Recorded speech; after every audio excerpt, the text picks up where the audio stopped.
ਸਤਿ ਸ਼੍ਰੀ ਅਕਾਲ ਦੋਸਤੋ, ਤੁਸੀਂ ਦੇਖ ਰਹੇ ਹੋ ਪੁਆਧੀ ਟੀਵੀ। ਮੈਂ ਹਾਂ ਧਨਵੰਤ ਸਿੰਘ ਘੁਮਾਣ, ਲੈ ਕੇ ਹਾਜ਼ਰ ਹਾਂ ਪੁਆਧੀ ਟੀਵੀ ਦਾ ਖਾਸ ਪ੍ਰੋਗਰਾਮ, ਜਿਹਦੇ 'ਚ ਅਸੀਂ ਗੱਲਬਾਤ ਕਰਦੇ ਹੁੰਦੇ ਹਾਂ ਕਿਸੇ ਖਾਸ ਵਿਸ਼ੇ ਦੇ ਉੱਤੇ ਜਾਂ ਫਿਰ ਕਿਸੇ ਖਾਸ ਮੁੱਦੇ ਦੇ ਉੱਤੇ ਤੇ ਕਿਸੇ ਖਾਸ ਸ਼ਖਸੀਅਤ ਦੇ ਨਾਲ।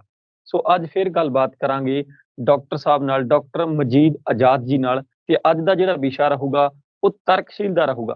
ਤੁਸੀਂ ਦੇਖਿਆ ਹੀ ਆ ਕਿ ਆਪਾਂ ਆਪਣੇ ਚੈਨਲ ਤੇ ਪਹਿਲਾਂ ਵੀ ਕਈ ਵਾਰੀ ਤਰਕਸ਼ੀਲ ਨਾਲ ਸੰਬੰਧਿਤ ਰਾਮ ਕੁਮਾਰ ਜੀ ਨਾਲ ਮੁਲਾਕਾਤਾਂ ਕਰਦੇ ਰਹੇ ਹਾਂ। ਤੇ ਉਹਦੇ ਨਾਲ ਸੰਬੰਧਿਤ ਸਾਡੇ ਕੋਲੇ ਬਹੁਤ ਸਾਰੇ ਸਵਾਲ ਆਉਂਦੇ ਨੇ ਵੀ ਤਰਕਸ਼ੀਲ ਹੈ ਜਿਹੜੀ ਉਹ ਅਸਲ ਦੇ ਵਿੱਚ ਜ਼ਿੰਦਗੀ ਦੇ ਰੋਲ ਕੀ ਆ ਤਰਕਸ਼ੀਲ ਦਾ, ਤੇ ਤਰਕਸ਼ੀਲ ਹੋਣਾ ਕਿੰਨਾ ਕੁ ਜ਼ਰੂਰੀ ਹੈ, ਕੀ ਮਹੱਤਤਾ ਹੈ ਸਾਡੀ ਜ਼ਿੰਦਗੀ ਦੇ ਵਿੱਚ। ਤਾਂ ਇਹ ਸਾਰੀਆਂ ਗੱਲਾਂ ਬਾਤਾਂ ਤੇ ਅੱਜ ਗੱਲਬਾਤ ਕਰਾਂਗੇ। ਸਭ ਤੋਂ ਪਹਿਲਾਂ ਡਾਕਟਰ ਸਾਹਿਬ ਦਾ ਸਵਾਗਤ ਕਰ ਲੈਂਦੇ ਹਾਂ, ਉਸ ਤੋਂ ਬਾਅਦ ਕਰਦੇ ਹਾਂ ਗੱਲਬਾਤ ਸ਼ੁਰੂ। ਡਾਕਟਰ ਸਾਹਿਬ ਸਤਿ ਸ਼੍ਰੀ ਅਕਾਲ। ਧੰਨਵਾਦ ਧੰਨਵਾਦ ਜੀ, ਬਹੁਤ ਬਹੁਤ ਧੰਨਵਾਦ। ਤੁਹਾਡੇ ਚੈਨਲ ਦਾ ਬਹੁਤ ਬਹੁਤ ਧੰਨਵਾਦ ਕਿ ਤੁਸੀਂ ਤਰਕਸ਼ੀਲ ਸੋਚ ਨੂੰ ਆਪਣੇ ਚੈਨਲ ਦੇ ਮਾਧਿਅਮ ਰਾਹੀਂ ਲੋਕਾਂ ਤੱਕ ਲੈ ਕੇ ਜਾ ਰਹੇ ਹੋ। ਤੁਹਾਡਾ ਅਸੀਂ ਬਹੁਤ ਧੰਨਵਾਦ ਕਰਦੇ ਹਾਂ। ਡਾਕਟਰ ਸਾਹਿਬ, ਸਭ ਤੋਂ ਪਹਿਲਾਂ ਮੇਰਾ ਸਵਾਲ ਇਹੀ ਹੈ ਕਿ ਤਰਕਸ਼ੀਲ ਜਿਹੜਾ ਸ਼ਬਦ ਹੈ ਉਹਦਾ ਅਰਥ ਕੀ ਹੈ, ਕਿ ਤਰਕਸ਼ੀਲ ਕੀ ਹੁੰਦੇ ਨੇ ਅਸਲ 'ਚ? ਧੰਨਵਾਦ ਜੀ, ਜਿਹੜੀ ਤਰਕਸ਼ੀਲ ਵਾਲੀ ਗੱਲ ਹੈਗੀ ਆ, ਇਹ ਬਣਿਆ ਹੈਗਾ ਤਰਕ ਤੋਂ, ਤੇ ਤਰਕ ਦਾ ਮਤਲਬ ਹੈ ਦਲੀਲ। ਵੈਸੇ ਤਾਂ ਅਸੀਂ ਦੇਖੀਏ ਤੇ ਹਰ ਕਿਸੇ ਦੀ ਆਪਣੀ ਦਲੀਲ ਹੁੰਦੀ ਆ। ਕਈ ਵਾਰੀ ਉਹ ਦਲੀਲ ਸਹੀ ਵੀ ਨਹੀਂ ਹੁੰਦੀ। ਕਈ ਵਾਰੀ ਅਸੀਂ ਦੇਖਦੇ ਹਾਂ ਜਿਹੜਾ ਪੁਰਾਣਾ ਢਾਂਚਾ ਚੱਲ ਰਿਹਾ, ਜਿਹੜਾ ਲੋਕਾਂ ਤੋਂ ਅਸੀਂ ਜਦੋਂ ਪੁੱਛੀਦਾ ਤਾਂ ਹਰ ਕਿਸੇ ਦੀ ਆਪਣੀ ਕੋਈ ਨਾ ਕੋਈ ਦਲੀਲ ਹੁੰਦੀ ਆ। ਪਰ ਉਹ ਦਲੀਲ ਕਿੰਨੀ ਕੁ ਸਹੀ ਹੈਗੀ ਆ, ਇਹਨੂੰ ਜਿਹੜਾ ਮਾਪਣ ਦਾ ਤਰੀਕਾ ਹੈ ਉਹ ਨਾਰਮਲ ਆਮ ਸਮੇਂ ਦੇ ਵਿੱਚ ਅੱਜ ਦੇ ਜੇ ਅਸੀਂ ਦੇਖੀਏ ਤਾਂ ਉਹ ਵਿਗਿਆਨ ਆ। ਜੇਕਰ ਵਿਗਿਆਨ ਦੀਆਂ ਜਿਹੜੀਆਂ ਨਿਯਮ ਹੈਗੇ ਨੇ ਉਹਨਾਂ ਦੇ ਅਨੁਸਾਰ ਉਹ ਸਹੀ ਢੁੱਕਦੀ ਆ, ਤਾਂ ਉਹ ਜਿਹੜੀ ਗੱਲਬਾਤ ਹੈਗੀ ਆ, ਜਿਹੜਾ ਸੋਚਣ ਦਾ ਇੱਕ ਨਜ਼ਰੀਆ ਹੈਗਾ, ਉਹ ਐਸੇ ਨਜ਼ਰੀਏ ਨੂੰ ਅਸੀਂ ਤਰਕਸ਼ੀਲ ਨਜ਼ਰੀਆ ਕਹਿੰਦੇ ਆ। ਤੇ ਤਰਕ ਵੈਸੇ ਤਾਂ ਅਸੀਂ ਦੇਖੀਏ ਤੇ ਜਿਹੜੇ ਸਮਾਜ ਦੇ ਵਿੱਚ ਚੱਲ ਰਹੀ ਤਰਕ ਦੀ ਫਿਲਾਸਫੀ ਹੈਗੀ ਆ, ਧਰਮਾਂ ਦੀ ਖਾਸ ਕਰਕੇ ਫਿਲਾਸਫੀ ਹੈਗੀ ਆ, ਖੇਤਰਾਂ ਦੀ ਫਿਲਾਸਫੀ ਹੈਗੀ ਆ, ਤੇ ਹਰ ਕਿਸੇ ਨੇ ਹਰ ਕਿਸੇ ਘਟਨਾ ਨੂੰ ਕਿਸੇ ਨਾ ਕਿਸੇ ਚੀਜ਼ ਦੇ ਨਾਲ ਜੋੜਿਆ ਹੁੰਦਾ। ਪਰ ਜਦੋਂ ਅਸੀਂ ਉਹਨੂੰ ਵਿਗਿਆਨ ਦੇ ਨਾਲ ਜੋੜ ਕੇ ਦੇਖਦੇ ਹਾਂ ਤਾਂ ਪੁਰਾਣਾ ਚੱਲ ਰਿਹਾ ਜਿਹੜਾ ਢਾਂਚਾ ਹੈਗਾ ਉਹਦੇ ਵਿੱਚ ਬੜੇ ਸਾਰੇ ਸਵਾਲ ਖੜੇ ਹੁੰਦੇ ਨੇ, ਤੇ ਉਹ ਸਵਾਲਾਂ ਦੇ ਹੱਲ ਕਰਨ ਦੇ ਲਈ ਸਾਡੇ ਕੋਲ ਧੰਨਵਾਦ ਜੀ, ਜਿਹੜੀ ਤਰਕਸ਼ੀਲ ਵਾਲੀ ਗੱਲ ਹੈਗੀ ਆ, ਇਹ ਅੱਗੇ ਵਰਡ ਹੈਗਾ ਤਰਕ। ਤਰਕ ਦਾ ਮਤਲਬ ਹੈ ਦਲੀਲ, ਕਿਸੇ ਦਾ ਕੋਈ ਕਾਰਨ। ਜੇਕਰ ਅਸੀਂ ਦੇਖੀਏ ਆਮ ਸਮਾਜ ਦੇ ਵਿੱਚ ਚੱਲ ਰਹੀ ਜਿਹੜੀ ਗੱਲਬਾਤ ਹੈਗੀ ਆ, ਬੰਦਾ ਕਹਿੰਦਾ ਵੀ ਯਾਰ ਤੂੰ ਤਰਕ ਨਾਲ ਗੱਲ ਕਰ, ਤਰਕ ਨਾਲ ਗੱਲ ਕਰ, ਦਲੀਲ ਨਾਲ ਗੱਲ ਕਰ। ਵੈਸੇ ਅਸੀਂ ਦੇਖੀਏ ਤਾਂ ਹਰ ਕਿਸੇ ਦੀ ਆਪਣੀ ਕੋਈ ਨਾ ਕੋਈ ਦਲੀਲ ਹੁੰਦੀ ਆ ਹਰ ਕਾਰਨ ਦੇ ਪਿੱਛੇ। ਅਸੀਂ ਪੁੱਛਦੇ ਹਾਂ ਵੀ ਤੂੰ ਗੁਰਦੁਆਰੇ ਕਿਉਂ ਜਾਂਦਾ, ਤੇ ਉਹ ਕਹਿ ਸਕਦਾ ਵੀ ਉਹਦੇ ਗੁਰਦੁਆਰੇ ਦੇ ਜਾਣ ਦੇ ਪਿੱਛੇ ਜਿਹੜੀ ਹੈਗੀ ਆ, ਉਹ ਗੁਰੂ ਦੇ ਪਿੱਛੇ ਸ਼ਰਧਾ ਹੋ ਸਕਦੀ ਆ। ਹੱਜ ਤੇ ਉੱਪਰ ਜਾਣ ਵਾਲਿਆਂ ਦੇ ਪਿੱਛੇ ਜਿਹੜੇ ਉਹ ਦਲੀਲ ਦਿੰਦੇ ਆ, ਉਹ ਕਹਿੰਦੇ ਅਸੀਂ ਰੱਬ ਨੂੰ ਖੁਸ਼ ਕਰਨਾ। ਪਰ ਜਦੋਂ ਅਸੀਂ ਇਹਨੂੰ ਵੱਡੇ ਪ੍ਰਪੇਖ ਦੇ ਵਿੱਚ ਦੇਖਦੇ ਹਾਂ ਤਾਂ ਅਸੀਂ ਦੇਖਦੇ ਹਾਂ ਕਿ ਤਰਕ ਹੋਣਾ ਇਕੱਲਾ ਸਫੀਸ਼ੀਐਂਟ ਨਹੀਂ ਹੈਗਾ। ਜਦੋਂ ਤਰਕਸ਼ੀਲ ਤੁਸੀਂ ਸ਼ਬਦ ਬਣਾਉਣੇ ਹੋ ਤਾਂ ਇਕੱਲਾ ਤਰਕ ਹੋਣਾ ਨਹੀਂ, ਕਾਫੀ ਨਹੀਂ ਹੈਗਾ। ਉਹਦਾ ਜਿਹੜਾ ਉਹਦਾ ਮਾਪਦੰਡ ਹੈਗਾ ਅੱਜ ਦੇ ਨਵੇਂ ਯੁੱਗ ਦੇ ਵਿੱਚ ਵਿਗਿਆਨ ਹੈ। ਵੈਸੇ ਤਾਂ ਵਿਗਿਆਨ ਪਹਿਲਾਂ ਤੋਂ ਹੀ ਵਿਗਿਆਨ ਰਿਹਾ, ਲੇਕਿਨ ਅੱਜ ਦੇ ਸਮੇਂ ਦੇ ਵਿੱਚ ਦੇਖੀਏ ਤਾਂ ਉਹ ਵਿਗਿਆਨ ਦਾ ਜਿਹੜਾ ਆਕਾਰ ਹੈਗਾ ਕਾਫੀ ਵੱਡਾ ਹੋ ਗਿਆ, ਤੇ ਹੁਣ ਆਮ ਲੋਕ ਵੀ ਸਮਝਣ ਲੱਗ ਗਏ ਨੇ ਕਿ ਜੇਕਰ ਕੋਈ ਬੰਦਾ ਗੱਲ ਸਹੀ ਕਰ ਰਿਹਾ ਤਾਂ ਉਹ ਦੇਖਦੇ ਨੇ ਕਿ ਇਹਦੇ ਬਾਰੇ ਦੇ ਵਿੱਚ ਜਿਹੜੇ ਸਿਆਣੇ ਲੋਕ ਹੈਗੇ ਨੇ ਉਹ ਕੀ ਕਹਿੰਦੇ ਨੇ। ਇਸ ਕਰਕੇ ਨਜ਼ਰੀਆ ਜਿਹੜਾ ਤਰਕ ਦਾ ਹੈ, ਜਦੋਂ ਤੱਕ ਉਹ ਵਿਗਿਆਨ ਦੇ ਨਾਲ ਨਹੀਂ ਜੁੜਦਾ, ਜਦੋਂ ਅਸੀਂ ਉਹਨੂੰ ਵਿਗਿਆਨ ਦੇ ਨਾਲ ਜੋੜ ਦਿੰਦੇ ਨਾ ਤਾਂ ਤਰਕ ਵਾਲਾ ਤਰਕਸ਼ੀਲ ਬਣ ਜਾਂਦਾ। ਤੇ ਇਹ ਹੈ ਤਰਕਸ਼ੀਲ ਦੀ ਗੱਲ ਜੀ। ਤੇ ਇਹਦੀ ਫਿਰ ਆਪਣੇ ਸਮਾਜ ਦੇ ਵਿੱਚ ਕਿੰਨੀ ਕੁ ਮਹੱਤਤਾ ਆ, ਵੀ ਕਿਉਂ ਜ਼ਰੂਰੀ ਆ ਤਰਕਸ਼ੀਲ ਹੋਣਾ ਜੀ? ਦੇਖੋ, ਜੇ ਤੁਸੀਂ ਦੇਖਦੇ ਹੋ ਜਿਹੜੇ ਜਿਹੜੇ ਦੇਸ਼ਾਂ ਦੇ ਵਿੱਚ ਵਿਗਿਆਨ, ਤਰਕ, ਲੌਜਿਕ ਦਾ ਜਿਹੜਾ ਪੱਖ ਭਾਰੂ ਆ, ਉਹਨਾਂ ਨੂੰ ਦੇਸ਼ਾਂ ਨੂੰ ਅਸੀਂ ਦੇਖਦੇ ਹਾਂ ਤੇ ਉਹ ਦੇਸ਼ ਬੜੇ ਤਰੱਕੀ ਕਰ ਗਏ ਨੇ। ਤੇ ਅੱਜ ਜੇ ਅਸੀਂ ਪੰਜਾਬ ਦੀ ਗੱਲ ਕਰੀਏ ਤਾਂ ਹਰੇਕ ਨੌਜਵਾਨ ਬਾਹਰ ਭੱਜਣ ਨੂੰ ਫਿਰਦਾ, ਕੈਨੇਡਾ, ਅਮਰੀਕਾ, ਯੂਰਪ ਵੱਲ ਨੂੰ ਜਾਣ ਨੂੰ ਫਿਰਦਾ। ਰੀਜ਼ਨ ਕੀ ਆ? ਉੱਥੇ ਬੜੀਆਂ ਸਾਰੀਆਂ ਸਹੂਲਤਾਂ ਨੇ, ਬੜਾ ਸਾਰੀ ਟੈਕਨੋਲੋਜੀ ਹੈਗੀ ਆ, ਡਿਵੈਲਪ ਹੋ ਗਈ ਆ, ਤੇ ਉਹਦੇ ਪਿੱਛੇ ਜਿਹੜਾ ਰੀਜ਼ਨ ਰਿਹਾ ਉਹ ਵਿਗਿਆਨ ਰਿਹਾ। ਵਿਗਿਆਨ ਨੂੰ ਉਹਨਾਂ ਨੇ ਆਪਣੀਆਂ ਲਾਈਫ ਦੇ ਵਿੱਚ ਅਪਣਾਇਆ, ਦੇਸ਼ ਦੀਆਂ ਸਰਕਾਰਾਂ ਨੇ ਉਹ ਸੋਚ ਨੂੰ ਲਾਗੂ ਕੀਤਾ ਤੇ ਉਹ ਦੇਸ਼ਾਂ ਨੇ ਤਰੱਕੀ ਕੀਤੀ। ਪਰ ਦੂਜੇ ਪਾਸੇ ਅਸੀਂ ਦੇਖਦੇ ਹਾਂ ਸਾਡੇ ਵਰਗੇ ਦੇਸ਼, ਥਰਡ ਵਰਲਡ ਦੇ ਕੰਟਰੀ ਜਿਹੜੇ ਹੈਗੇ ਨੇ, ਜਿੱਥੇ ਹਲੇ ਤੱਕ ਵੀ ਜਿਹੜੀ ਕਿ ਤਰਕ ਦੇ ਨਾਲ ਹਲੇ ਤੱਕ ਵੀ ਜਿਹੜੀ ਗੱਲ ਹੈਗੀ ਆ ਉਹ ਨਹੀਂ ਹੁੰਦੀ, ਤੇ ਈਵਨ ਤਰਕ ਨੂੰ ਤੋਂ ਨਿਕਲਣ ਦੇ ਵਾਸਤੇ ਅਸੀਂ ਕੋਈ ਨਾ ਕੋਈ ਬਹਾਨਾ ਲੱਭਦੇ ਰਹਿਣੇ ਆ। ਇਸ ਕਰਕੇ ਜਦੋਂ ਸਾਨੂੰ ਸਾਰੇ ਜਿਹੜੇ ਲੋਕ ਹੈਗੇ ਨੇ ਉਹਨਾਂ ਨੂੰ ਚਾਹੀਦਾ ਅਮਰੀਕਾ ਤੇ ਕੈਨੇਡਾ ਤੇ ਯੂਰਪ ਰਹਿਣ ਲਈ ਚਾਹੀਦਾ, ਤੇ ਫਿਰ ਉਸੇ ਦੇ ਵਿੱਚੋਂ ਨਿਕਲ ਹੈਗਾ ਕਿ ਅਸੀਂ ਜਦੋਂ ਅਸੀਂ ਆਪਣੇ ਜਥੇਬੰਦੀ ਦੇ ਪੱਧਰ ਦੇ ਉੱਪਰ ਅਸੀਂ ਗੱਲ ਕਰਦੇ ਹਾਂ ਕਿ ਜਿਹੜੀ ਚੀਜ਼ ਤੁਸੀਂ ਉੱਥੇ ਜਾ ਕੇ ਲੈ ਕੇ ਆਉਣਾ ਚਾਹੁੰਦੇ ਹੋ ਉਹ ਸਾਡੇ ਦੇਸ਼ ਦੇ ਵਿੱਚ ਅਸੀਂ ਕਿਉਂ ਨਹੀਂ ਕਰ ਸਕਦੇ। ਤੇ ਜਦੋਂ ਇਹ ਗੱਲ ਹੁੰਦੀ ਆ ਤਾਂ ਅਲਟੀਮੇਟਲੀ ਇਹ ਗੱਲ ਹੁੰਦੀ ਆ ਕਿ ਉਹਨਾਂ ਦਾ ਤੇ ਸਾਡਾ ਫਰਕ ਕੀ ਆ। ਸਾਡਾ ਫਰਕ ਜਿਹੜਾ ਹੈਗਾ ਉਹੀ ਵਿਗਿਆਨ ਦੇ ਪੱਧਰ ਦੇ ਉੱਪਰ ਨਿਕਲਦਾ, ਉਹੀ ਤਰਕ ਦੇ ਪੱਧਰ ਦੇ ਉੱਪਰ ਨਿਕਲਦਾ। ਤੇ ਇਸ ਕਰਕੇ ਜੇ ਅਸੀਂ ਵਿਕਸਿਤ ਹੋਣਾ ਤਾਂ ਸਾਨੂੰ ਤਰਕ ਨੂੰ ਆਪਣੀ ਲਾਈਫ ਦੇ ਵਿੱਚ ਅਪਣਾਉਣਾ ਪਊਗਾ। ਜਿਹੜੇ ਪੁਰਾਣੇ ਚੱਲ ਰਹੇ ਰੀਤੀ ਰਿਵਾਜ ਹੈਗੇ ਨੇ ਉਹਨਾਂ ਨੂੰ ਸਾਨੂੰ ਤਰਕ ਦੇ ਤਰੀਕੇ ਨਾਲ ਸੋਚਣਾ ਪਏਗਾ। ਸ਼ਹੀਦ ਭਗਤ ਸਿੰਘ ਦੀ ਇੱਕ ਕੋਟ ਹੈ ਕਿ ਜਿਹੜਾ ਤੁਹਾਡੇ ਸੱਭਿਆਚਾਰ ਦੇ ਵਿੱਚ, ਜਿਹੜਾ ਤੁਹਾਡੀ ਲਾਈਫ ਦੇ ਵਿੱਚ ਸਹੀ ਨਹੀਂ ਹੈ, ਜਿਹੜਾ ਤਰਕ ਦੀ ਕਸਵੱਟੀ ਦੇ ਉੱਪਰ ਸਹੀ ਨਹੀਂ ਹੈਗਾ, ਉਹਨੂੰ ਸਾਨੂੰ ਛੱਡ ਦੇਣਾ ਚਾਹੀਦਾ। ਜਿਹੜਾ ਸਹੀ ਉਤਰਦਾ ਤੇ ਉਹਨੂੰ ਲਾਗੂ ਕਰ ਦੇਣਾ ਚਾਹੀਦਾ। ਇਸੇ ਕਰਕੇ ਜਿਹੜਾ ਸਾਨੂੰ ਸਾਡੀਆਂ ਲਾਈਫ ਦੇ ਵਿੱਚ ਤਰਕ ਹੋਣਾ ਬਹੁਤ ਜ਼ਰੂਰੀ ਆ, ਤੇ ਤਰਕ ਵੀ ਸਹੀ ਕਿਸਮ ਦਾ ਵਿਗਿਆਨਕ ਹੋਣਾ ਜ਼ਰੂਰੀ ਆ, ਤਾਂ ਹੀ ਜਿਹੜਾ ਹੈਗਾ ਅਸੀਂ ਤਰੱਕੀ ਕਰ ਸਕਦੇ ਹਾਂ। ਇਸ ਕਰਕੇ ਜਿਹੜੀ ਤਰਕਸ਼ੀਲ ਹੋਣ ਦੀ, ਤਰਕ ਨੂੰ ਲਾਈਫ ਦੇ ਵਿੱਚ ਹੋਣ ਦੀ, ਇਹਦੀ ਬਹੁਤ ਸਾਰੀ ਮਹੱਤਤਾ ਹੈਗੀ ਆ। ਜੀ ਧੰਨਵਾਦ ਜੀ। ਜੀ ਡਾਕਟਰ, ਇਸ ਤੋਂ ਬਾਅਦ ਗੱਲ ਆਉਂਦੀ ਹੈ ਕਿ ਜਿਸ ਤਰ੍ਹਾਂ ਹੁਣ ਤੁਸੀਂ ਤਰਕਸ਼ੀਲ ਸੁਸਾਇਟੀ 'ਚ ਕੰਮ ਕਰਦੇ ਹੋ, ਤਕਰੀਬਨ ਕਿੰਨਾ ਕੁ ਸਮਾਂ ਹੋ ਗਿਆ ਜੀ ਤੁਹਾਨੂੰ? ਮੈਨੂੰ ਲਗਭਗ 15-16 ਸਾਲ ਹੋ ਗਏ ਨੇ ਤਰਕਸ਼ੀਲ ਸੁਸਾਇਟੀ ਦੇ ਨਾਲ ਜੁੜੇ ਨੂੰ। ਉਸ ਤੋਂ ਬਿਨਾਂ ਲਗਭਗ 20 ਸਾਲ ਹੋ ਗਏ ਨੇ ਜਦੋਂ ਤੋਂ ਮੈਂ ਜਿਹੜਾ ਪੁਰਾਣੀ ਅੰਧ ਵਿਸ਼ਵਾਸੀ ਸੋਚ ਸੀਗੀ ਉਹਦੇ ਵਿੱਚੋਂ ਨਿਕਲ ਕੇ ਮੇਰੀ ਸੋਚ ਦੇ ਵਿੱਚ ਤਬਦੀਲੀ ਆਈ। 20 ਸਾਲ ਹੋ ਗਏ ਨੇ ਮੇਰੀ ਤਬਦੀਲੀ ਆਈ ਨੂੰ, ਤੇ 15 ਸਾਲ ਹੋ ਗਏ ਨੇ ਮੈਨੂੰ ਜਿਹੜਾ ਤਰਕਸ਼ੀਲ ਸੁਸਾਇਟੀ ਦੇ ਨਾਲ ਕੰਮ ਕਰਦੇ ਨੂੰ। ਜੀ। ਫਿਰ ਜਿਹੜੇ ਤਰਕਸ਼ੀਲ ਦੇ ਨਾਲ ਤੁਹਾਡੇ ਐਕਸਪੀਰੀਅੰਸ ਰਹੇ ਨੇ, ਤਰਕਸ਼ੀਲ ਹੋਣ ਦੇ ਜਿੱਥੇ ਤੁਹਾਨੂੰ ਲਾਭ ਨੇ ਕਿ ਤੁਸੀਂ ਵਹਿਮਾਂ ਭਰਮਾਂ ਤੋਂ ਬਚ ਸਕਦੇ ਹੋ, ਤੁਸੀਂ ਇਹ ਮਤਲਬ ਕਿ ਇੱਕ ਵਿਗਿਆਨਿਕ ਢੰਗ ਦੀ ਜ਼ਿੰਦਗੀ ਜਿਉਂਦੇ ਹੋ, ਤੁਹਾਡੀ ਜ਼ਿੰਦਗੀ ਬਹੁਤ ਸੁਖਾਲੀ ਹੋ ਜਾਂਦੀ ਆ। ਉੱਥੇ ਇਸ ਚੀਜ਼ ਦੇ ਨੁਕਸਾਨ ਵੀ ਤੁਹਾਨੂੰ ਕਿਤੇ ਨਾ ਕਿਤੇ ਝੱਲਣੇ ਪੈਂਦੇ ਹੋਣਗੇ, ਤਾਂ ਫਿਰ ਇਹਦੇ ਨੁਕਸਾਨ ਕੀ ਨੇ ਜੀ? ਜਾਂ ਆਪਾਂ ਨੂੰ ਲਾਭ ਕਿਹੋ ਜਿਹੇ ਹੁੰਦੇ ਨੇ ਜੀ ਤਰਕਸ਼ੀਲ ਹੋਣ ਦੇ? ਵੈਸੇ ਤਾਂ ਜੇ ਅਸੀਂ ਲਾਭ ਵਾਲੀ ਗੱਲ ਕਰੀਏ ਤਾਂ ਸਾਰੇ ਲਾਭ ਹੀ ਲਾਭ ਨੇ, ਕਿਉਂਕਿ ਮੈਂ ਜਿਹੜਾ ਪਹਿਲੇ ਨੰਬਰ ਤੇ ਤਾਂ ਇਹ ਸੀਗਾ ਕਿ ਜਦੋਂ ਮੈਂ ਤਰਕ ਵੱਲ ਦੀ ਸੋਚ ਦੇ ਨਾਲ ਜੁੜ ਗਿਆ ਤਾਂ ਜਿਹੜੀਆਂ ਘਟਨਾਵਾਂ ਮੇਰੀ ਲਾਈਫ ਦੇ ਨਾਲ ਜਿਉਂ ਹੋਣੀਆਂ ਨੇ, ਜਿਹੜੇ ਉਹਦੇ ਲਈ ਮੈਂ ਆਪਣੀ ਜ਼ਿੰਮੇਵਾਰੀ ਸਾਰੀ ਦੀ ਸਾਰੀ ਸਾਧ ਲਈ ਕਿ ਜੋ ਮੈਂ ਕਰ ਰਿਹਾ, ਜੇ ਮੈਂ ਚੰਗਾ ਕਰਾਂਗਾ ਤਾਂ ਜੇ ਮੈਂ ਪੜਾਂਗਾ ਤਾਂ ਪੇਪਰ ਦੇ ਵਿੱਚ ਐਗਜ਼ਾਮ ਹੋ ਜਾਗਾ, ਪਾਸ ਹੋ ਜਾਗਾ। ਜੇਕਰ ਮੈਂ ਨਹੀਂ ਪੜਾਂਗਾ ਤਾਂ ਮੈਂ ਫੇਲ ਹੋਣ ਦੇ ਚਾਂਸਿਸ ਨੇ। ਪਹਿਲਾਂ ਕੀ ਸੀਗਾ ਕਿ ਮੇਰੀ ਇੱਕ ਜਿਹੜੀ ਗੈਬੀ ਸ਼ਕਤੀ ਜਿਹਨੂੰ ਅਸੀਂ ਕਹਿੰਦੇ ਆ ਭਗਵਾਨ ਗੋਡ ਅਜਿਹੀ ਵੀ ਸਾਡਾ ਉਹਦੇ ਉੱਪਰ ਇੱਕ ਫੇਸ ਜਿਹਾ ਰਹਿੰਦਾ ਸੀਗਾ, ਤੇ ਅਸੀਂ ਬੜੀ ਵਾਰੀ ਆਪਣੇ ਕਰਮ ਤੋਂ ਖੁੰਝ ਜਾਂਦੇ ਸੀਗੇ। ਤੇ ਜਦੋਂ ਤੋਂ ਅਸੀਂ ਇਸ ਸੋਚ ਨਾਲ ਜੁੜ ਗਏ ਆ ਤਾਂ ਕਰਮ ਦੇ ਉੱਪਰ ਭਰੋਸਾ ਹੋ ਗਿਆ ਕਿ ਮੈਂ ਕਰਮ ਕਰੂੰਗਾ ਤਾਂ ਮੈਨੂੰ ਫਲ ਮਿਲੇਗਾ ਉਸਦਾ। ਤੇ ਦੂਜੀ ਇੱਕ ਤਾਂ ਇਹ ਲਾਈਫ ਦੇ ਵਿੱਚ ਚੇਂਜਸ ਆਈ ਹੈਗੀ ਆ।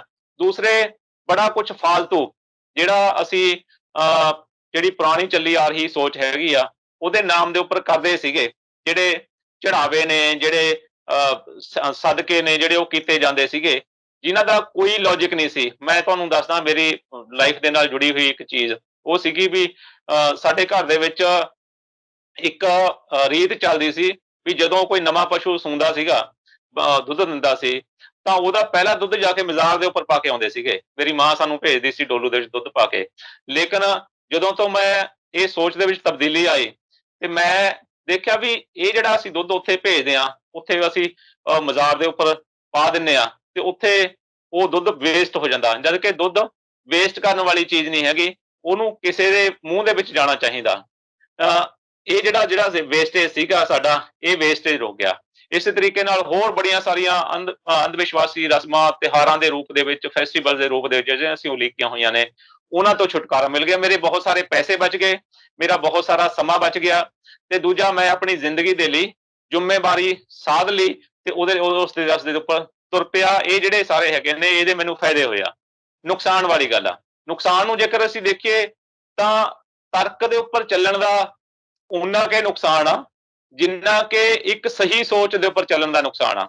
ਆਮ ਸਮਾਜ ਦੇ ਵਿੱਚ ਕੀ ਆ, ਆਮ ਸਮਾਜ ਇਹ ਕਹਿੰਦਾ ਵੀ ਜਿਵੇਂ ਚੱਲ ਰਿਹਾ ਉਦਾਂ ਹੀ ਚੱਲੀ ਜਾਓ, ਕਿਸੇ ਤੇ ਉੱਪਰ ਕੋਈ ਗਲਤ ਕਰਦਾ ਉੱਥੇ ਵੀ ਕਿੰਤੂ ਪਰੰਤੂ ਨਾ ਕਰੋ, ਜੋ ਚੱਲ ਰਿਹਾ ਵਾ ਚੱਲੀ ਜਾਣ ਦਿਓ, ਤੁਸੀਂ ਕੁਛ ਨਹੀਂ ਲੈਣਾ। ਜਦ ਕਿ ਇੱਕ ਸਹੀ ਇਨਸਾਨ, ਸਹੀ ਸੋਚ ਇਹ ਹੈਗੀ ਆ ਵੀ ਜੇ ਕਿਤੇ ਕੁਛ ਗਲਤ ਹੁੰਦਾ ਤਾਂ ਸਾਨੂੰ ਇੰਟਰਪਟ ਕਰਨ ਦੀ ਲੋੜ ਆ, ਸਾਨੂੰ ਕਹਿਣ ਦੀ ਲੋੜ ਆ। ਜੇ ਅਸੀਂ ਕੋਈ ਰੋਲ ਨਿਭਾ ਸਕਦੇ ਹਾਂ ਸਾਨੂੰ ਰੋਲ ਨਿਭਾਉਣ ਦੀ ਲੋੜ ਆ। ਇਹਦੇ ਨਾਲ ਕੀ ਹੁੰਦਾ ਜਿਹੜੀ ਚੀਜ਼ ਦਾ ਤੁਸੀਂ ਵਿਰੋਧ ਕਰਦੇ ਹੋ, ਆਪਣੇ ਕੋਈ ਨਵੀਂ ਗੱਲ ਰੱਖਦੇ ਹੋ, ਤੇ ਉਹਦੇ ਵਿੱਚ ਸਮਾਜ ਤੁਹਾਡੇ ਉਲਟ ਜੇ ਥੋੜਾ ਜਿਹਾ ਖੜ ਜਾਂਦਾ। ਓਵਰਆਲ ਜੇ ਅਸੀਂ ਦੇਖੀਏ ਤਾਂ ਇੰਨਾ ਕੁ ਨੁਕਸਾਨ ਆ, ਪਰ ਮੇਰੇ ਖਿਆਲ ਦੇ ਵਿੱਚ ਇਹ ਨੁਕਸਾਨ ਨਹੀਂ ਹੈਗਾ, ਇਹ ਇੱਕ ਫਾਇਦਾ ਹੈ। ਕਿਉਂਕਿ ਕੁਛ ਇੱਕ ਲੋਕਾਂ ਨੂੰ ਨਹੀਂ, ਇਹ ਸਾਰੇ ਲੋਕਾਂ ਨੂੰ ਇਹ ਰੋਲ ਨਿਭਾਉਣ ਦੀ ਲੋੜ ਆ ਕਿ ਸੱਚ ਨੂੰ ਸੱਚ ਕਹਿ ਸਕਣ, ਗਲਤ ਨੂੰ ਗਲਤ ਕਹਿ ਸਕਣ। ਇਹਨੂੰ ਨੁਕਸਾਨ ਇਹਨੂੰ ਵੈਸੇ ਆਮ ਜਿਹੜੀ ਲੋਕ ਹੈਗੇ ਨੇ, ਕਿਉਂਕਿ ਉਹ ਆਸਾਨ ਜੇ ਰਹਿਣਾ ਚਾਹੁੰਦੇ ਨੇ, ਉਹ ਜਿਵੇਂ ਚੱਲ ਰਿਹਾ ਉਸੇ ਤਰੀਕੇ ਨਾਲ ਚੱਲਦੇ ਰਹਿਣਾ ਚਾਹੁੰਦੇ ਨੇ। ਹੋ ਸਕਦਾ ਉਹਨਾਂ ਨੂੰ ਇਹ ਨੁਕਸਾਨ ਲੱਗਦਾ ਹੋਵੇ, ਪਰ ਮੇਰੇ ਖਿਆਲ ਦੇ ਵਿੱਚ ਇਹ ਵੀ ਕੋਈ ਨੁਕਸਾਨ ਨਹੀਂ ਹੈ। ਜੀ ਜੀ ਧੰਨਵਾਦ ਜੀ। ਫਿਰ ਡਾਕਟਰ ਸਾਹਿਬ, ਜਿਵੇਂ ਹੁਣ ਤੁਸੀਂ ਕਹਿੰਦੇ ਹੋ ਕਿ ਚੱਲ ਫਾਇਦੇ ਵੀ ਤੁਸੀਂ ਦੱਸਤੇ ਤੇ ਨੁਕਸਾਨ ਵੀ ਦੱਸਤੇ, ਤੇ ਤਰਕਸ਼ੀਲ ਜਿਹੜੀ ਤੁਹਾਡੀ ਸੁਸਾਇਟੀ ਆ ਅਸਲ ਦੇ ਵਿੱਚ ਕੰਮ ਕਿਵੇਂ ਕਰਦੀ ਹੈ ਜੀ? ਫਿਰ ਉਹ ਜਿਹੜੇ ਪੂਰੇ ਪੰਜਾਬ ਭਰ 'ਚ ਤੁਸੀਂ ਕਹਿੰਦੇ ਹੋ ਕੰਮ ਕਰਦੇ ਹੋ ਤੁਸੀਂ, ਤੇ ਜਿਹੜਾ ਸੱਭਿਆਚਾਰ ਵਿੰਗ ਆ ਉਹਦੇ ਤੁਸੀਂ ਪ੍ਰੈਜ਼ੀਡੈਂਟ ਵੀ ਰਹੇ ਹੋ ਪੰਜਾਬ ਦੇ, ਤੇ ਫਿਰ ਡਾਕਟਰ ਸਾਹਿਬ ਕੰਮ ਕਿਵੇਂ ਕਰਦੇ ਹੋ ਤੁਸੀਂ? ਦੇਖੋ ਜੀ, ਜਿਹੜੀ ਪਿਛਲੇ ਲਗਭਗ 1984 ਤੋਂ ਜਿਹੜੀ ਸੁਸਾਇਟੀ ਸੀਗੀ ਉਹਦੀ ਸਥਾਪਨਾ ਹੋਈ ਸੀ ਪੰਜਾਬ ਦੇ ਵਿੱਚ। ਇੱਕ ਕਿਤਾਬ ਸੀਗੀ ਦਾ ਬਿਗੋਨ ਗੋਡਮੈਨ, ਡਾਕਟਰ ਅਬਰਾਹਮ ਟੀ ਕਾਬੋਰ ਦੀ ਲਿਖੀ ਹੋਈ ਕਿਤਾਬ, ਜਿਹਦਾ ਪੰਜਾਬੀ ਦੇ ਵਿੱਚ ਅਨੁਵਾਦ ਕੀਤਾ ਗਿਆ ਸੀਗਾ, ਦੇਵ ਪੁਰਸ਼ ਹਾਰ ਗਏ। ਉਹ ਕਿਤਾਬ ਇੱਕ ਅਜਿਹੀ ਕਿਤਾਬ ਅੱਜ ਦੇ ਸਮੇਂ ਦੇ ਵਿੱਚ ਵੀ ਜੇਕਰ ਕੋਈ ਉਸ ਨੂੰ ਪੜ੍ਹਦਾ ਤੇ ਉਹਦੇ ਜਿਹੜੇ ਦਿਮਾਗ ਦੇ ਕਪਾਟ ਹੈਗੇ ਨੇ ਕਾਫ਼ੀ ਹੱਦ ਤੱਕ ਖੁੱਲ ਜਾਂਦੇ ਨੇ। ਤੇ ਸਾਡਾ ਜਿਹੜਾ ਬੇਸਿਕ ਵਰਕ ਸ਼ੁਰੂ ਹੋਇਆ ਉਸੇ ਕਿਤਾਬ ਨੂੰ ਲੈ ਕੇ ਸ਼ੁਰੂ ਹੋਇਆ। ਉਹ ਕਿਤਾਬ ਇਹੀ ਗੱਲ ਕਰਦੀ ਆ ਕਿ ਸਾਨੂੰ ਲੱਗਿਆ ਉਹ ਕਿਤਾਬ ਨੇ ਕਾਫ਼ੀ ਅੱਛੀ ਗੱਲ ਕਰ ਰਹੀ ਆ, ਤੇ ਉਹੀ ਕਿਤਾਬ ਨੂੰ ਲੈ ਕੇ ਅਸੀਂ ਅੱਗੇ ਗੱਲ ਕਰਨੀ ਸ਼ੁਰੂ ਕਰ ਦਿੱਤੀ। ਤੇ ਉਹ ਗੱਲ ਕੀ ਸੀ? ਪਹਿਲੀ ਗੱਲ ਇਹ ਸੀ, ਅਸੀਂ ਕਿਹਾ, ਅਸੀਂ ਦੇਖਿਆ, ਅਸੀਂ ਤਜਰਬੇ ਦੇ ਵਿੱਚੋਂ ਲੰਘਿਆ ਕਿ ਦੁਨੀਆ ਦੇ ਵਿੱਚ ਕਿਤੇ ਕੋਈ ਚਮਤਕਾਰ ਨਹੀਂ ਹੁੰਦਾ। ਜੇਕਰ ਕੋਈ ਚਮਤਕਾਰ ਦੀ ਗੱਲ ਕਰਦਾ ਤਾਂ ਉਹਦੀ ਜਿਹੜੀ ਹੈਗੀ ਆ ਉਹਦੀ ਤਫਤੀਸ਼ ਹੋਣੀ ਚਾਹੀਦੀ ਆ। ਤੇ ਜੇ ਕੋਈ ਬੰਦਾ ਤਫਤੀਸ਼ ਕਰਨ ਨਹੀਂ ਜਾਂਦਾ ਤਾਂ ਸਾਨੂੰ ਲੱਗਦਾ ਵੀ ਉਹ ਡਰਪੋਕ ਆ। ਸਾਨੂੰ ਡਰਪੋਕਤਾ ਦੇ ਉਹਦੇ ਵਿੱਚੋਂ ਨਿਕਲਣਾ ਚਾਹੀਦਾ। ਦੂਜੇ ਨੰਬਰ ਦੇ ਉੱਪਰ, ਜੇ ਕੋਈ ਆਪਣੀ ਤਫਤੀਸ਼ ਕਰਨ ਨਹੀਂ ਦਿੰਦਾ ਤਾਂ ਉਹ ਧੋਖੇਬਾਜ਼ ਆ। ਉਹਦੇ ਉੱਪਰ ਸਵਾਲ ਕੀਤਾ ਜਾਣਾ ਚਾਹੀਦਾ, ਉਹਦੇ ਬਾਰੇ ਸੋਚਿਆ ਜਾਣਾ ਚਾਹੀਦਾ। ਤੇ ਸਾਡਾ ਜਿਹੜਾ ਮੇਨ ਵਰਕ ਰਿਹਾ ਉਹ ਇਸੇ ਗੱਲ ਦੇ ਉੱਪਰ ਰਿਹਾ। ਤੇ 1984 ਤੋਂ ਲੈ ਕੇ ਅੱਜ 2021 ਹੋ ਗਿਆ, ਤੇ ਇਸੇ ਸੋਚ ਨੂੰ ਲੈ ਕੇ ਵਰਕ ਕੀਤਾ ਜਾ ਰਿਹਾ। ਜਿੱਥੇ ਕੋਈ ਬਾਬਾ ਵਹਿਮ ਫੈਲਾ ਰਿਹਾ, ਕਿਤੇ ਕੋਈ ਕੜੇ ਵਾਲਾ ਬੈਠਾ, ਕਿਤੇ ਕੋਈ ਪੁੱਛਾ ਦੇਣ ਵਾਲਾ ਬੈਠਾ, ਕਿਤੇ ਕੋਈ ਸਾਧੂ ਬੈਠਾ, ਕਿਤੇ ਕੋਈ ਜੋਤਸ਼ੀ ਜਿਹੜਾ ਤੁਹਾਡੇ ਮਸਲਿਆਂ ਦਾ ਹੱਲ ਕਰ ਰਿਹਾ। ਤੇ ਅਸੀਂ ਉਹਨਾਂ ਸਾਰਿਆਂ ਦੇ ਲਈ ਇੱਕ ਧਿਰ ਬਣ ਕੇ ਖੜੇ ਹੋਏ ਹਾਂ। ਲੋਕਾਂ ਨੂੰ ਅਸੀਂ ਕਿਹਾ ਹੈਗਾ ਵੀ ਉਹਨਾਂ ਦੇ ਕੋਲੇ ਕਿਸੇ ਕੋਲ ਵੀ ਕੁਛ ਨਹੀਂ ਹੈ, ਤੇ ਤੁਸੀਂ ਜਿਹੜੀ ਤੁਹਾਡੀ ਨੇਕ ਕਮਾਈ ਹੈਗੀ ਆ ਉਹਨੂੰ ਖੁਦ ਆਪਣੀ ਲਾਈਫ ਦੇ ਵਿੱਚ ਵਰਤੋ, ਤੇ ਜਿਹੜੀ ਆਪਣੀ ਜ਼ਿੰਦਗੀ ਹੈਗੀ ਆ ਉਹਦੇ ਲਈ ਜ਼ਿੰਮੇਵਾਰ ਹੋਵੋ। ਉਹਦੇ ਲਈ ਅਸੀਂ ਸਕੂਲਾਂ ਦੇ ਵਿੱਚ ਜਾਂਦੇ ਹਾਂ। ਸਕੂਲਾਂ ਦੇ ਵਿੱਚ ਟ੍ਰਿਕਾਂ ਦੇ ਰਾਹੀਂ, ਮੈਜਿਕ ਟ੍ਰਿਕਾਂ ਦੇ ਰਾਹੀਂ, ਜਾਦੂ ਦੇ ਰਾਹੀਂ ਅਸੀਂ, ਕਿਉਂਕਿ ਜਾਦੂ ਦੇ ਬਾਰੇ ਦੇ ਵਿੱਚ ਲਗਭਗ ਅਜਿਹੀ ਸੋਚ ਰਹੀ ਆ ਕਿ ਜਾਦੂ ਦੇ ਨਾਲ ਕਿਸੇ ਦਾ ਕੋਈ ਨੁਕਸਾਨ ਕੀਤਾ ਜਾ ਸਕਦਾ, ਜਾਦੂ ਦੇ ਨਾਲ ਕਿਸੇ ਦਾ ਕੋਈ ਫਾਇਦਾ ਕੀਤਾ ਜਾ ਸਕਦਾ ਹੈ, ਅਜਿਹਾ ਕੁਛ ਰਿਹਾ। ਜਾਦੂ ਨੂੰ ਲੈ ਕੇ ਜਿਹੜੀ ਗੱਲ ਹੈਗੀ ਆ ਉਹ ਇਹ ਹੈਗੀ ਆ, ਜਾਦੂ ਕਿਸੇ ਤਰ੍ਹਾਂ ਦੀ ਕੋਈ ਗੈਬੀ ਕੰਮ ਨਹੀਂ ਹੈ। ਇੱਕ ਪ੍ਰੈਕਟਿਸ ਆ, ਕੋਈ ਵੀ ਸਿੱਖ ਕੇ ਉਸ ਨੂੰ ਕਰ ਸਕਦਾ। ਜਦੋਂ ਜਿਹੜੇ ਉਹਨਾਂ ਨੂੰ ਲੈ ਕੇ ਅਸੀਂ ਸਕੂਲਾਂ ਦੇ ਵਿੱਚ ਲੋਕਾਂ ਦੀਆਂ ਸੱਥਾਂ ਦੇ ਵਿੱਚ ਜਾਂਦੇ ਹਾਂ ਤਾਂ ਲੋਕਾਂ ਨੂੰ ਬੜਾ ਅਚੰਭਾ ਹੁੰਦਾ ਕਿ ਇਹਨਾਂ ਨੇ ਦੇਖੋ ਬਿਨਾਂ ਮਾਚਿਸ ਤੋਂ ਅੱਗ ਲਗਾ ਦਿੱਤੀ। ਦੇਖੋ ਤੱਤੇ ਸੰਗਲ ਕੀਤੇ ਹੋਏ ਸੀਗੇ, ਉਹਨਾਂ ਨੂੰ ਅਸੀਂ ਨੰਗੇ ਹੱਥਾਂ ਦੇ ਨਾਲ ਹੈਂਡਲ ਕਰ ਲਿਆ। ਦੇਖੋ ਜਿਹੜੀ ਇੱਕ ਤਲਵਾਰ ਮੂੰਹ ਦੇ ਵਿੱਚ ਪਾ ਕੇ ਸਿੱਧੀ ਮੂੰਹ ਦੇ ਵਿੱਚ ਦੀ ਲੰਘਾ ਦਿੱਤੀ ਤੇ ਉਹਦੇ ਬਾਅਦ ਵਿੱਚ ਪੂਰੀ ਦੀ ਪੂਰੀ ਕੱਢ ਲਈ। ਅਜਿਹੇ ਇਸੇ ਤਰੀਕੇ ਨਾਲ ਰੱਸੀ ਸੀਗੀ, ਰੱਸੀ ਸਾੜ ਦਿੱਤੀ ਗਈ, ਉਹਦੇ ਬਾਅਦ ਚ ਦੁਬਾਰਾ ਫੇਰ ਪੈਦਾ ਕਰਤੀ, ਹਵਾ ਦੇ ਵਿੱਚ ਨੋਟ ਪੈਦਾ ਕਰਨੇ। ਅਜਿਹੇ ਬਹੁਤ ਸਾਰੇ ਜਿਹੜੇ ਟ੍ਰਿਕ ਸੀਗੇ, ਜਿਹੜੇ ਪਹਿਲਾਂ ਲੋਕੀ ਮੰਨਦੇ ਸੀ ਕਿ ਇਹ ਕਿਸੇ ਗੈਬੀ ਸ਼ਕਤੀ ਨਾਲ ਕੀਤੇ ਜਾਂਦੇ ਆ। ਅਸੀਂ ਕਿਹਾ ਵੀ ਅਜਿਹੀ ਕੋਈ ਸ਼ਕਤੀ ਨਹੀਂ ਹੈ, ਇਹ ਅਸੀਂ ਵੀ ਕਰਕੇ ਦਿਖਾ ਸਕਦੇ ਹਾਂ। ਤੇ ਅੱਜ ਵੀ 35-37 ਸਾਲ ਹੋ ਗਏ ਨੇ, ਇਸੇ ਚੀਜ਼ਾਂ ਨੂੰ ਲੈ ਕੇ ਅਸੀਂ ਲੋਕਾਂ ਦੇ ਵਿੱਚ ਜਾ ਰਹੇ ਹਾਂ। ਤੇ ਲੋਕਾਂ ਦਾ ਜਿਹੜਾ, ਜਦੋਂ ਅਸੀਂ ਸਟੂਡੈਂਟਸ ਕੋਲੇ ਜਾਂਦੇ ਹਾਂ, ਸਟੂਡੈਂਟਸ ਨੂੰ ਇਦਾਂ ਦੀਆਂ ਚੀਜ਼ਾਂ ਦੱਸਦੇ ਹਾਂ, ਤੇ ਨਾਲ ਦੀ ਨਾਲ ਅਸੀਂ ਗੱਲ ਵੀ ਕਰਦੇ ਹਾਂ ਕਿ ਜਿਹੜੀਆਂ ਵਹਿਮ ਭਰਮ ਹੈਗੇ ਨੇ ਇਹਨਾਂ ਤੋਂ ਅਸੀਂ ਬਚੀਏ, ਜਿਹੜੇ ਵਿਸ਼ਵਾਸ ਹੈਗੇ ਨੇ ਉਹਨਾਂ ਦੇ ਉੱਪਰ ਵੀ ਅਸੀਂ ਸੋਚੀਏ, ਤੇ ਸੱਚ ਦੇ ਉੱਪਰ, ਰਸਤੇ ਦੇ ਉੱਪਰ ਚੱਲੀਏ। ਇਸ ਤਰੀਕੇ ਨਾਲ ਅਸੀਂ ਚੱਲ ਰਹੇ ਹਾਂ। ਸਾਡਾ ਮੈਗਜ਼ੀਨ ਹੈ ਤਰਕਸ਼ੀਲ ਮੈਗਜ਼ੀਨ, ਜਿਹੜਾ ਕਿ ਹਰ 2 ਮਹੀਨੇ ਦੇ ਬਾਅਦ ਚ ਨਿਕਲਦਾ, ਪੰਜਾਬੀ ਦੇ ਵਿੱਚ ਸਭ ਤੋਂ ਵੱਧ ਛਪਣ ਵਾਲਾ ਮੈਗਜ਼ੀਨ ਹੈਗਾ। ਇਸੇ ਤਰੀਕੇ ਨਾਲ ਸਾਡੀ ਸਾਹਿਤ ਵੈਨ ਹੈਗੀ ਆ, 50-60 ਦੇ ਨੇੜੇ ਤੇੜੇ ਕਿਤਾਬਾਂ ਨੇ ਜਿਹੜੀਆਂ ਕਿ ਬਹੁਤ ਸਸਤੇ ਰੇਟ ਦੇ ਉੱਪਰ ਅਸੀਂ ਛਾਪੀਆਂ ਹੋਈਆਂ ਨੇ। ਇੱਕ ਤਰਕਸ਼ੀਲ ਵੈਨ ਪੂਰੇ ਪੰਜਾਬ ਦੇ ਵਿੱਚ ਘੁੰਮਦੀ ਆ ਤੇ ਲੋਕਾਂ ਦੇ ਵਿੱਚ ਉਹ ਸਾਹਿਤ ਵੰਡਦੀ ਆ, ਤਾਂ ਕਿ ਜੇ ਲੋਕਾਂ ਦੇ ਕੋਲੇ ਕੋਈ ਚੰਗੀ ਚੀਜ਼ ਜਾਏਗੀ ਜੀ, ਤਾਂ ਜਿਹੜਾ ਸਮਾਜ ਦੇ ਵਿੱਚ ਚੱਲ ਰਿਹਾ ਕੂੜ ਪ੍ਰਚਾਰ, ਜਿਹੜਾ ਅੰਧ ਵਿਸ਼ਵਾਸ ਚੱਲ ਰਿਹਾ, ਉਸ ਨੂੰ ਕੁਛ ਠੱਲ ਪਵੇਗੀ ਤੇ ਲੋਕਾਂ ਦੀ ਸੋਚ ਦੇ ਵਿੱਚ ਤਬਦੀਲੀ 30-35 ਸਾਲਾਂ ਦੇ ਵਿੱਚ ਦੇਖੀ ਆ। ਲੋਕਾਂ ਦੀ ਸੋਚ ਦੇ ਵਿੱਚ ਇੱਕ ਵੱਡੀ ਤਬਦੀਲੀ ਆਈ ਆ ਤੇ ਲੋਕੀ ਕਾਫੀ ਪਹਿਲਾਂ ਨਾਲੋਂ ਸਿਆਣੇ ਹੋ ਗਿਆ ਤੇ ਹੁਣ ਆਮ ਲੋਕ ਇਹ ਸਮਝਦੇ ਆ ਕਿ ਜਾਦੂ ਕੋਈ ਗੈਬੀ ਸ਼ਕਤੀ ਨਹੀਂ ਹੈ, ਜਾਦੂ ਇੱਕ ਟ੍ਰਿਕ ਹੈ ਤੇ ਕੋਈ ਵੀ ਕਰਕੇ ਦਿਖਾ ਸਕਦਾ। ਇਹ ਜਿਹੜੀ ਹੈਗੀ ਆ ਇਹ ਜਿਹਾ ਕੁਛ ਸਾਡੀ ਜਥੇਬੰਦੀ ਜਿਹੜੀ ਹੈਗੀ ਆ ਉਹ ਕਰਦੀ ਆ। ਜੀ। ਜੀ ਸਾਹਿਬ ਜਿਵੇਂ ਤੁਸੀਂ ਦੱਸਿਆ ਕਿ ਤੁਸੀਂ ਬਾਬੇ ਨੇ ਜਿਹੜੇ ਜਾਂ ਫਿਰ ਅੰਧ ਵਿਸ਼ਵਾਸ ਫੈਲਾਉਂਦੇ ਨੇ ਲੋਕ, ਤੁਸੀਂ ਉਹਨਾਂ ਨੂੰ ਐਕਸਪੋਜ਼ ਕਰਦੇ ਹੋ। ਤੇ ਜਿਵੇਂ ਕਿ ਪੰਜਾਬ ਦੀ ਗੱਲ ਕਰ ਲਈਏ ਤਾਂ ਪੰਜਾਬ ਤਾਂ ਦੇਸ਼ ਹੀ ਸਾਰਾ ਬਾਬਿਆਂ ਦਾ ਬਣਿਆ ਪਿਆ, ਕਿਉਂਕਿ ਆਪਾਂ ਸਭ ਜਾਣਦੇ ਹਾਂ ਕਿ ਪੰਜਾਬ ਦੇ ਵਿੱਚ ਹਰ ਇੱਕ ਪਿੰਡ ਦੇ ਵਿੱਚ ਇੱਕ ਅੱਧਾ ਤਾਂਤਰਿਕ, ਇੱਕ ਦੋ ਸਿਆਣਾ ਜਿਹਨੂੰ ਕਹਿੰਦੇ ਨੇ ਆਪਾਂ ਆਮ ਪੇਂਡੂ ਭਾਸ਼ਾ ਦੇ ਵਿੱਚ ਸਿਆਣਾ ਹਰੇਕ ਪਿੰਡ ਦੇ ਵਿੱਚ ਬੈਠਾ। ਤੇ ਇਸੇ ਤਰ੍ਹਾਂ ਵੱਡੇ ਲੈਵਲ ਤੇ ਗੱਲ ਕਰ ਲਈਏ ਤੇ ਪੰਜਾਬ ਦੇ ਵਿੱਚ ਉਹ ਬਾਬੇ ਵੀ ਬੈਠੇ ਨੇ ਜਿਹੜੇ ਸਿੱਧੇ-ਸਿੱਧੇ ਤੌਰ ਤੇ ਕਹਿੰਦੇ ਨੇ ਵੀ ਤੁਸੀਂ ਸਾਡੀ ਸ਼ਰਨ ਚ ਆਓ, ਤੁਹਾਨੂੰ ਰੱਬ ਦੀ ਬਾਂਹ ਫੜਾ ਦਾਂਗੇ। ਤੇ ਜੀ। ਕੀ ਕਹਿਣਾ ਚਾਹੋਗੇ ਇਹਨਾਂ ਬਾਬਿਆਂ ਦੇ ਬਾਰੇ ਫਿਰ? ਇਹਨਾਂ ਦੇਖੋ ਜਿਹੜੇ ਬਾਬੇ ਬੈਠੇ ਆ ਉਹਨਾਂ ਦਾ ਵੱਡਾ ਰੀਜ਼ਨ ਇਹ ਹੈਗਾ ਲੋਕ ਉਹਨਾਂ ਕੋਲੇ ਜਾਂਦੇ ਆ। ਸਾਡਾ ਪਹਿਲੇ ਨੰਬਰ ਤੇ ਤਾਂ ਉਹ ਜਿਹੜੇ ਬਾਬੇ ਕਲੇਮ ਕਰਦੇ ਆ ਕਿ ਸਾਡੇ ਕੋਲੇ ਇਹ ਹੈ, ਅਸੀਂ ਇਹ ਕਿਸੇ ਦਾ ਫਾਇਦਾ ਕਰ ਸਕਦੇ ਹਾਂ, ਕਿਸੇ ਨੁਕਸਾਨ ਕਰ ਸਕਦੇ ਹਾਂ, ਕਿਸੇ ਨੂੰ ਮੁੰਡਾ ਦੇ ਸਕਦੇ ਹਾਂ, ਕਿਸੇ ਦੀ ਨੂੰ ਮਾਰ ਸਕਦੇ ਹਾਂ, ਕਿਸੇ ਦੀ ਵਿਦੇਸ਼ ਯਾਤਰਾ ਤੇ ਪਹੁੰਚਾ ਸਕਦੇ ਹਾਂ। ਉਹਨਾਂ ਸਾਰਿਆਂ ਦੇ ਲਈ ਸਾਡੇ ਸੁਸਾਇਟੀ ਦੇ ਚੈਲੰਜ ਨੇ, 23 ਚੈਲੰਜ ਨੇ ਜਿਹੜੇ ਕਿ 1984 ਤੋਂ ਪੰਜਾਬ ਦੇ ਵਿੱਚ ਅਸੀਂ ਅਨਾਉਂਸ ਕੀਤੇ ਹੋਏ ਆ। ਤੇ ਪਹਿਲਾਂ ਉਹਨਾਂ ਦੀ ਰਾਸ਼ੀ ਘੱਟ ਸੀਗੀ, ਹੁਣ ਸਾਡੀ ਰਾਸ਼ੀ 5 ਲੱਖ ਹੈਗੀ ਆ। ਉਹਨਾਂ 23 ਚੈਲੰਜਿਸ ਦੇ ਵਿੱਚੋਂ ਕੋਈ ਵੀ ਬਾਬਾ ਆਪਣੀ ਸ਼ਕਤੀ ਦੇ ਨਾਲ, ਆਪਣੇ ਚਮਤਕਾਰ ਦੇ ਨਾਲ ਉਹਨੂੰ ਪੂਰਾ ਕਰਕੇ ਦਿਖਾ ਦੇਵੇ, ਅਸੀਂ ਉਹਨੂੰ 5 ਲੱਖ ਰੁਪਇਆ ਇਨਾਮ ਦੇਵਾਂਗੇ। ਭਾਵੇਂ ਬਹੁਤ ਸਾਰੇ ਬਾਬੇ ਆਏ ਆ, ਉਹਨਾਂ ਨੇ ਆਪਣੀ ਅਮਾਊਂਟ ਸਾਡੇ ਕੋਲੇ 10,000 ਦੀ ਜਿਹੜੀ ਜ਼ਮਾਨਤ ਅਮਾਊਂਟ ਹੁੰਦੀ ਆ ਉਹ ਜਮ੍ਹਾਂ ਕਰਵਾਈ ਸੀ, ਲੇਕਿਨ ਅਖੀਰ ਨੂੰ ਉਹ ਗਏ ਆ। ਤੇ ਅੱਜ ਦੀ ਹਾਲਤ ਇਹ ਹੈਗੀ ਆ ਵੀ ਕੋਈ ਵੀ ਬਾਬਾ ਕਿਸੇ ਵੀ ਚੈਲੰਜ ਨੂੰ ਸਾਡੇ ਕਬੂਲ ਕਰਨ ਨੂੰ ਨਹੀਂ ਆ ਰਿਹਾ। ਇਸੇ ਤਰੀਕੇ ਨਾਲ ਜੋਤਸ਼ੀਆਂ ਲਈ ਵੀ ਚੈਲੰਜ ਹੈਗੇ ਆ। 23 ਦੇ ਲਗਭਗ ਸਾਡੇ 23 ਚੈਲੰਜ ਨੇ।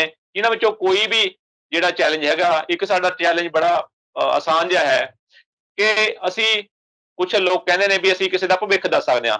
ਭਵਿੱਖ ਤਾਂ ਬਹੁਤ ਅਗਲੀ ਗੱਲ ਆ। ਅਸੀਂ ਤਾਂ ਕਹਿੰਦੇ ਆ ਵੀ ਇੰਨਾ ਕੁਛ ਦੱਸਣ ਦੀ ਤੁਹਾਨੂੰ ਲੋੜ ਨਹੀਂ, ਅਸੀਂ ਤੁਹਾਨੂੰ ਇੱਕ ਨੋਟ ਦਿਖਾਉਣੇ ਆ, ਤੂੰ ਆਪਣੀ ਸ਼ਕਤੀ ਦੇ ਨਾਲ ਇਸ ਨੋਟ ਦਾ ਸਿਰਫ ਨੰਬਰ ਹੀ ਦੱਸ ਦੇ, ਇੰਨਾ ਕੀ ਬਹੁਤ ਆ। ਜੇਕਰ ਅਜਿਹਾ ਹੀ ਕੋਈ ਕਰ ਦਿੰਦਾ ਤਾਂ ਸਾਡਾ 5 ਲੱਖ ਦਾ ਇਨਾਮ ਜਿਹੜਾ ਹੈਗਾ ਉਹਨਾਂ ਦੇ ਲਈ ਹੈਗਾ। ਇਹ ਤਾਂ ਸੀਗੀ ਗੱਲ ਬਾਬਿਆਂ ਵਾਲੀ। ਬਾਬਿਆਂ ਕੋਲੇ ਕਿਸੇ ਕੋਲ ਕੋਈ ਕੁਛ ਨਹੀਂ ਹੈ। ਇਹ ਲੋਕਾਂ ਨੂੰ ਗੁੰਮਰਾਹ ਕਰਦੇ ਆ, ਲੋਕਾਂ ਦੀਆਂ ਜੇਬਾਂ ਦੇ ਵਿੱਚੋਂ ਪੈਸੇ ਕੱਢਦੇ ਆ। ਇਹਦਾ ਇੰਨਾ ਕੀ ਕੰਮ ਆ। ਸਾਡਾ ਬਾਬਿਆਂ ਦੇ ਲਈ ਤਾਂ ਜਿਹੜਾ ਚੈਲੰਜ ਹੈ ਹੀ ਹੈ, ਲੇਕਿਨ ਪਹਿਲਾ ਜਿਹੜਾ ਸਾਡਾ ਚੈਲੰਜ, ਜਿਹੜਾ ਮੇਨ ਸਾਡਾ ਵਰਕ ਹੈਗਾ, ਉਹ ਲੋਕਾਂ ਨੂੰ ਜਾਗਰੂਕ ਕਰਨ ਦਾ ਕਿ ਜੇਕਰ ਬਾਬਿਆਂ ਦੀਆਂ ਦੁਕਾਨਾਂ ਚੱਲਦੀਆਂ ਨੇ ਤੇ ਉਹਦੇ ਪਿੱਛੇ ਲੋਕਾਂ ਦੀ ਅਗਿਆਨਤਾ ਹੈ। ਜੇ ਲੋਕ ਸਿਆਣੇ ਹੋ ਜਾਣਗੇ ਤੇ ਉਹ ਬਾਬੇ ਜਿਹੜੇ ਹੈਗੇ ਨੇ ਆਪਣੇ ਆਪ ਖਤਮ ਹੋ ਜਾਣਗੇ। ਈਵਨ ਕਈ ਵਾਰੀ ਇਹ ਵੀ ਹੁੰਦਾ, ਕਈ ਵਾਰੀ ਕੋਈ ਪਿੰਡਾਂ ਦੇ ਸੱਥਾਂ ਵਾਲੇ ਲੋਕ ਸਾਨੂੰ ਬੁਲਾਉਂਦੇ ਆ ਕਿਤੇ ਬਾਬਾ ਕੋਈ ਜ਼ਿਆਦਾ ਹਠੀ ਕਰ ਰਿਹਾ ਹੁੰਦਾ, ਅਸੀਂ ਕੋਈ ਪ੍ਰੋਗਰਾਮ ਕਰਦੇ ਆ ਉੱਥੇ, ਤੇ ਕਈ ਵਾਰੀ ਬਾਬਿਆਂ ਦੇ ਨਾਲ ਟਕਰਾਅ ਵੀ ਹੋਏ ਨੇ ਸਾਡੇ।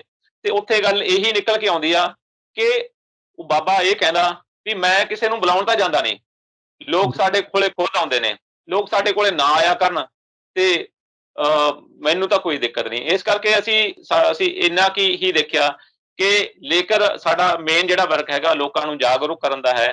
ਕਿਉਂਕਿ ਜੇ ਬਾਬਿਆਂ ਦਾ ਕੀ ਆ, ਬਾਬੇ ਨੂੰ ਇੱਕ ਨੂੰ ਉਠਾ ਦਾਂਗੇ ਦੂਜਾ ਆ ਜਾਏਗਾ, ਦੂਜੇ ਨੂੰ ਉਠਾ ਦਾਂਗੇ ਤੀਜਾ ਆ ਜਾਏਗਾ।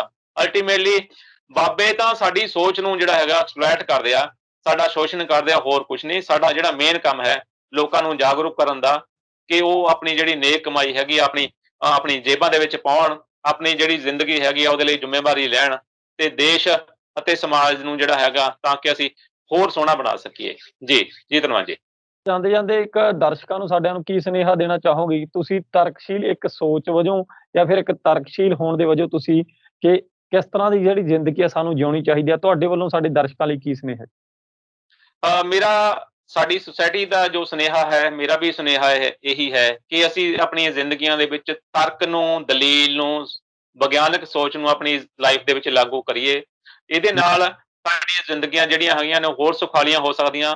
ਕਈ ਵਾਰੀ ਏਦਾਂ ਹੁੰਦਾ ਸਾਡੀਆਂ ਜੇਬਾਂ ਦੇ ਵਿੱਚ ਪੈਸੇ ਨਹੀਂ ਹੁੰਦੇ ਤੇ ਅਸੀਂ ਕੀ ਕਰਦੇ ਹਾਂ, ਅਸੀਂ ਡਾਕਟਰ ਕੋਲ ਜਾਣਾ ਹੁੰਦਾ ਦਵਾਈ ਲੈਣ, ਉਹ ਡਾਕਟਰ ਜਿਹੜਾ ਹੈਗਾ ਬਹੁਤ ਮਹਿੰਗਾ ਹੁੰਦਾ ਤੇ ਅਸੀਂ ਉਸ ਡਾਕਟਰ ਕੋਲ ਨਹੀਂ ਜਾਂਦੇ ਤੇ ਅਸੀਂ ਨੇੜੇ ਬੈਠਾ ਕੋਈ ਫੂਕਾਂ ਮਾਰਨ ਵਾਲਾ ਹੁੰਦਾ, ਅਸੀਂ ਉਹਦੇ ਕੋਲੇ ਚਲੇ ਜਾਂਦੇ ਹਾਂ।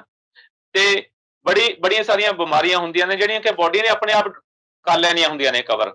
ਜੇਕਰ ਅਜਿਹਾ ਕੁਛ ਨਹੀਂ ਹੋਇਆ, ਤੁਹਾਨੂੰ ਬਿਮਾਰੀ ਜਿਹੜੀ ਸੀਗੀ ਉਹ ਪ੍ਰੋਬਲਮੈਟਿਕ ਸੀਗੀ, ਤੇ ਕੀ ਹੋਏਗਾ, ਤੁਹਾਨੂੰ ਨੁਕਸਾਨ ਹੋ ਜਾਏਗਾ, ਉਹ ਡਾਕਟਰ ਕੋਲੇ ਨਾ ਜਾਣ ਦਾ।